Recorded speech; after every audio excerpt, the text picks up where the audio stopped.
સરીગામ ગ્રામ પંચાયત અને યુવા charitable trust દ્વારા અમદાવાદ વિમાન દુર્ઘટનામાં મૃત્યુ પામેલા મૃતકોને શ્રદ્ધાંજલિ આપવામાં આવી હતી।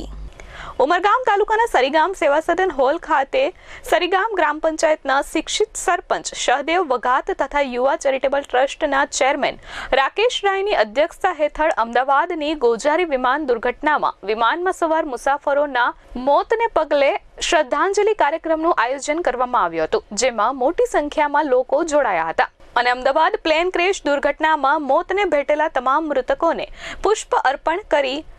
શ્રદ્ધાંજલિ પાઠવવામાં આવી હતી। 2 મિનિટનું મૌન પાળી તમામ લોકોએ મૃતકોના આત્માની શાંતિ માટે પ્રાર્થના કરી હતી। સરીગામ ગ્રામ પંચાયત, યુવા શક્તિ ચેરિટેબલ ટ્રસ્ટ, સરીગામ વેપારી વેલફેર એસોસિએશન અને સમસ્ત સરીગામના ગ્રામજનો વતી 12 તારીખે જે અમદાવાદની અંદર પ્લેન ક્રેશની ગોઝારી ઘટના થઈ અને 260થી વધારે લોકોએ જાન ગુમાવ્યા, એમને શ્રદ્ધાંજલિ આપવા માટે આજે સરીગામ ગ્રામ પંચાયતના સહયોગ સદન હોલ ખાતે એક શ્રદ્ધાંજલિનો કાર્યક્રમ રાખવામાં આવ્યો, જેમાં સરીગામના તમામ વર્ગના લોકો, વેપારી ભાઈઓ ખૂબ મોટી સંખ્યામાં ઉપસ્થિત રહીને શ્રદ્ધાંજલિ અર્પિત કરી અને